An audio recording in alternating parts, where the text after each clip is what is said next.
एक बूढ़ा और एक बुढ़िया अपने बेटे और बहू के साथ रहा करते थे। वे लोग बहुत ही रईस थे, पैसों की कोई कमी नहीं। अब मैं क्या करूं? बेटे ने ऐसी शादी ही कर ली तो हमें तो स्वीकार करनी पड़ेगी ना। हाँ, तुम सही कहते हो, हमारे पास और चारा भी क्या है, हमें स्वीकार कर लेनी चाहिए। हमारा दूसरा बेटा भी तो नहीं है ना। धर्मेंद्र ने शादी ही ऐसी लड़की से की थी कि वो देखने में बहुत ही सुंदर थी। सुनो जी, मैं क्या कह रही थी कि ये सारा घर तो हमारा ही है, क्योंकि माँ जी के पास दूसरा कोई बेटा तो है नहीं। क्या माया, तुम अभी से ये सारी बातें सोचने लगी? घर तो हमारा ही है, पर ऐसी बातें तो मत किया करो, मुझे अच्छा नहीं लगता। ठीक है जी, माफ कर दीजिए, मैं आगे से ऐसी बातें नहीं करूंगी। जिसमें आपकी खुशी, मैं भी उसी में खुश रहूंगी। इसी तरह दोनों में समझाव होने लगा और माया उसे वादा करती है कि दोबारा वो ऐसी बातें कभी नहीं करेगी। एक दिन बुढ़वा और बुढ़िया अपने बेटे और बहू से मिलने के लिए अपने दूसरे कक्ष में आते हैं और वहीं उसके बेटे और उसके बहू खड़े रहते हैं। बेटा, तुमने शादी तो बहुत अच्छी लड़की से की है, पर अगर ये हमारी मर्जी से होती तो और भी शानदार होता। क्या बाबूजी, जब से मैं आई हूँ तब से मैं आपको एक ही बातों को दोहराते हुए देख रही हूँ। सब कोई आपस में बात करने लगते हैं,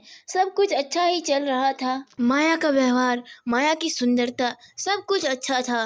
वो सबका आदर भी करती थी। कहो माया, कैसा लगा हमारे परिवार से मिलकर? तुम्हें हमारे यहाँ के सारे परिवार अच्छे तो लगते हैं ना? माँ, पिताजी। हाँ, सब बहुत अच्छे हैं तुम्हारे घर में, मुझे बहुत अच्छे लगते हैं वे लोग। ओह, मैं बेकार में ही माँ और पिताजी के बारे में बुरा सोचती थी। उन्होंने तो मेरी एक बात पर ही सारी जायदाद हम लोगों के नाम कर दिया। मुझे माफ कर दीजिएगा माँ जी, मैं बहुत गलत हूँ। मैंने आपके बारे में इतना बुरा सोचा। मुझे नहीं पता था कि एक माँ अपने बेटी से इतना प्यार करती है कि बस उनकी एक बात पर सारी जायदाद नाम कर सकती है। खैर, माया को अपने किए पर पछतावा तो है। जिस तरह से उन्होंने अपनी सास के साथ बर्ताव किया, मुंह चमकाकर बातें करना, आंख दिखाकर बातें करना। सॉरी माँ जी, मैं आज के बाद से कभी आपके साथ ऐसा बर्ताव नहीं करूँगी और ना ही कभी आपसे लड़ाई करूँगी। मैं ही गलत थी, सारी गलती मेरी थी। एक माँ के लिए उनके बच्चों से बढ़कर कुछ नहीं होता है।